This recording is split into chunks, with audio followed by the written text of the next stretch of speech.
And eto guys, no, may mga wish na matutupad kayo, mga kapiksi, especially kung ang wini-wish nyo guys ay ang magkaroon ng peace of mind ngayong Pasko.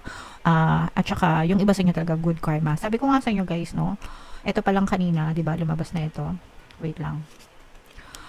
Etong sabi ko sa inyo kung anong tinanim nyo guys, yun yung aanihin nyo. And for some of you, ipapakita sa iyo ng universe kung ano yung mga deserve mo sa buhay, kung ano yung itinanim mo ngayong 2024. Okay, so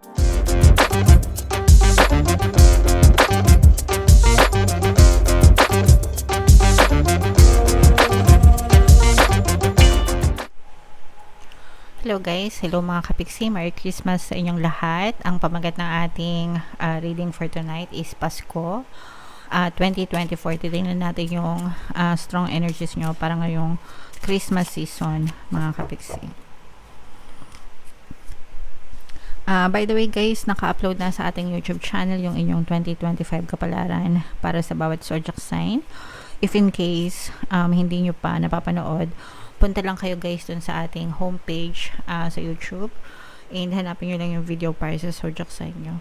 So unahin natin tong deck na to guys. Ito yung mga mensahe para sa inyo ng inyong mga gabay or yung mga maaaring yung ma-experience ngayong papalapit na Pasko. So unang-una guys, ito guys, harvest season ito mga kapiksi. Kung anong itinanim nyo, siyang aanihin nyo. Kaya nga palagi ko kayong sinasabihan na magtanim ng good thoughts mga kapiksi, good intentions para yun din yung anihin nyo, 'di ba? Hindi pwedeng mamunga ng santol ang puno ng mangga. Ibig sabihin, hindi pwedeng puro reklamo ka sa buhay, puro negative ka, tapos gusto mo puro positive yung mangyari sa buhay mo. So hindi ganon. Kung ano yung tinatanim nyo, kung ano yung pattern of thoughts nyo, kung ano yung palagi nyo iniisip, kung ano yung binubuhos ng energy nyo guys, yun din yung mapupush out sa inyong physical reality. Kaya make sure every day sikapin nyo na magpaka-positive, hindi para ma-motivate kayo, kundi para mabago nyo yung buhay nyo. Okay? Kasi yun lang talaga yun guys. Napakasimple lang mga kapiksi. So, pero yung iba sa inyo guys, kung nagtanim naman kayo ng mga magaganda ngayong 2024, asahan nyo na may mga magagandang ani kayo or aanihin kayo ngayong Christmas season. Okay? Especially sa kabuhayan mga kapiksi, no? Lalo na kung naging masipag kayo and matyaga kayo sa buhay nyo guys.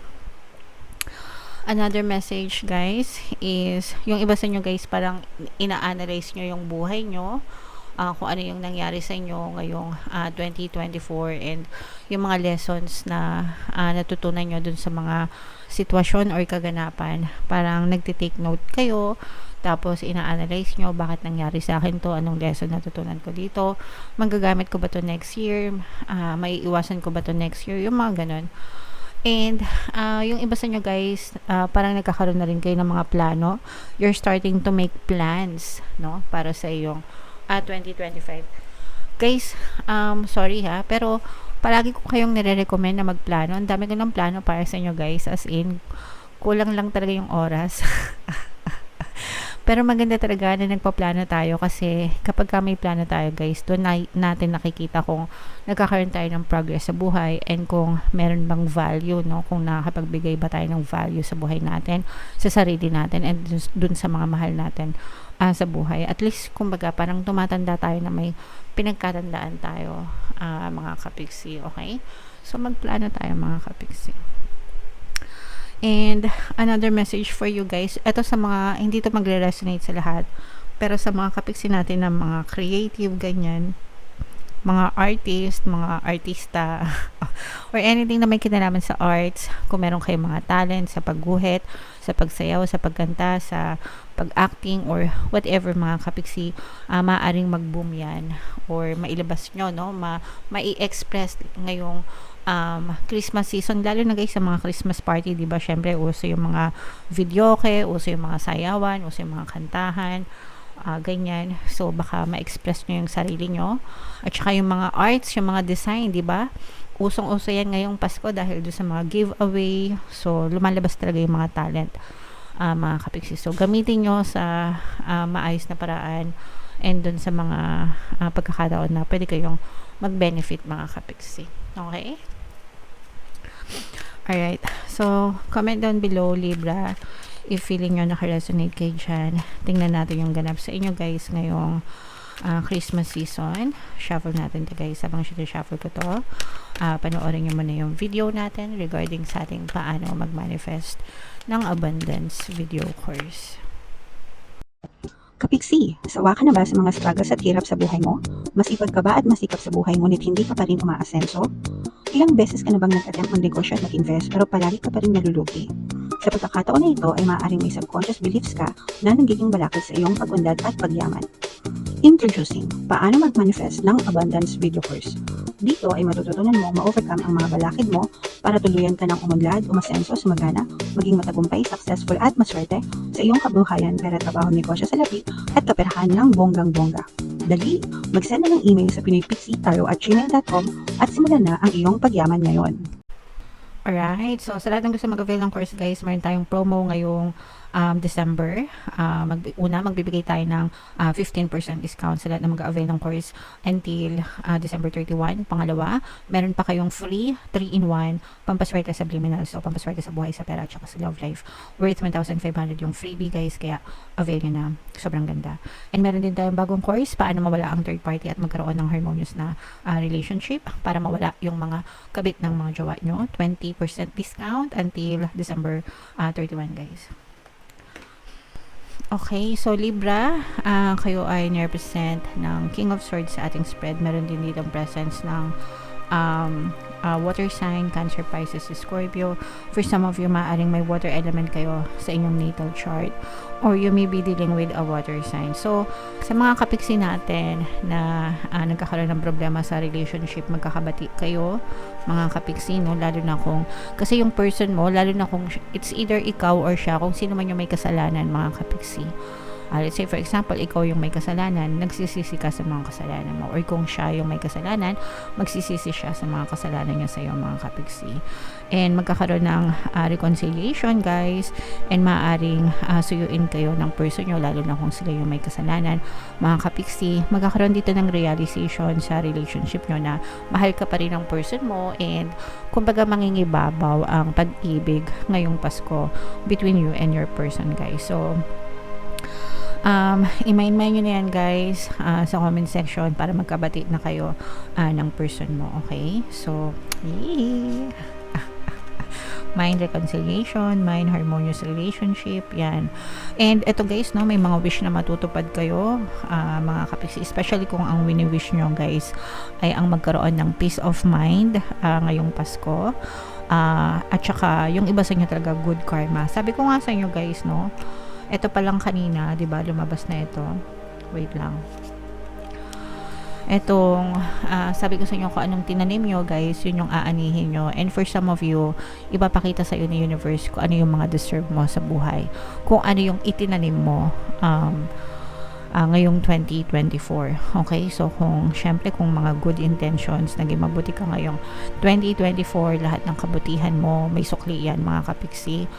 And mararamdaman mo na parang tinutupad talaga yung mga wishes mo ngayong Pasko. So, if meron kang mga wish ngayong Pasko, guys, wish lang ng wish, pray lang ng pray, no? Pray and affirm. And then, mag-antay lang kayo, guys, no? Huwag kayo masyadong maging atat. Basta mag-focus lang kayo. Everyday, pray, everyday affirm. Everyday, work on your mental diet, diba? At saka yung effort nyo, and siguradong didinggin din yung mga dasal nyo. Yung iba sa inyo, guys, nagkakaroon na ng, maaari kayo makakita ng mga evidence, no, movement. Parang minumove na ni universe yung mga tao, bagay, sitwasyon sa paligid mo para ibigay yung mga sitwasyon. So, baka nakaka-experience kayo ng mga coincidence, no?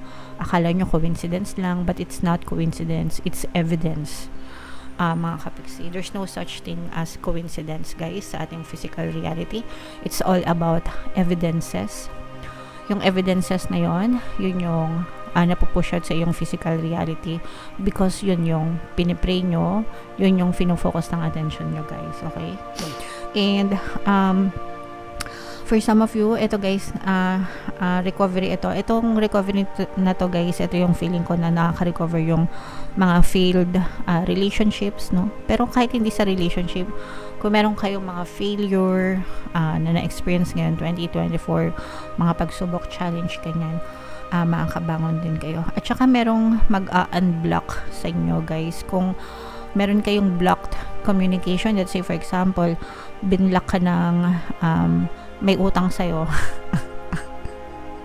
Ang kapal ng mukha, no? Sila na yung umutang, sila pa yun ng block. For example, binlock ka ng umutang sa'yo, ganyan.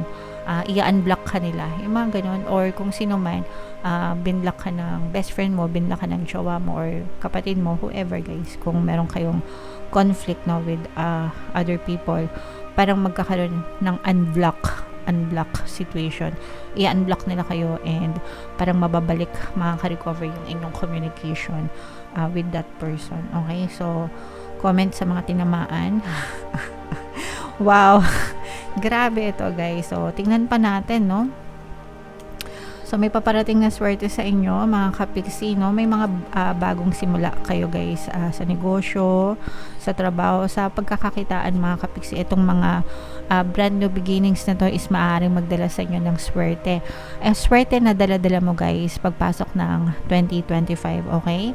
So, ito, huwag nyo na itong palampasin, mga kapiksi. Email nyo na yan sa comment section. Mind swerte, good luck, good fortune, swerte sa mga simula, swerte sa brand new beginnings, swerte sa negosyo, swerte sa mga ideas, especially sa ideas guys, diba? Sabi nga natin, lalabas yung creativity nyo, no? So, pwedeng ano lang, stepping stone lang yung Pasko. Tapos, pwede siyang ma-convert into business, into something na pagkakakitaan mo, na pwedeng magtuloy-tuloy until next year, mga kapiksi. Okay? So, yeah, sobrang ganda ng energy nyo guys. And for some of you guys, parang meron ding parang revelation. Lalo na kung buntis kayo guys, parang malalaman nyo na buntis kayo, or baka meron kang anak or apo, ganyan, na buntis, ganyan. Parang addition to the family, mga kapiksi. Okay? Alright. So, comment down below, Libra, if feeling nyo naka-resonate kayo dyan. Tingnan natin. By the way guys, thank you so much. Merry Christmas, Happy New Year sa inyong lahat. Thank you so much sa pagsama nyo sa akin this 2024 dito sa channel na to. Dun sa kabilang channel natin, Pinoy Pixie Love Tarot, sa YouTube din yon. And sa Facebook natin guys, Pinoy Pixie Tarot. Dumadami na din tayo doon. Kaya maraming salamat sa inyo, and kita-kits ulit tayo next year, mga kapiksi. Okay? So, comment down below guys if naka-resonate kayo dyan. Ito yung ating 2025 kapalaran, mga kapiksi. Panoorin nyo na, and ito naman yung ating success stories ng paano mag-manifest ng abundance video course. Click here to subscribe guys. Ito yung ating mga pampaswerte subliminals. Thank you for liking, sharing, and subscribing. See you next time. I love you all, mga kapiksi. Have a nice day. Bye-bye.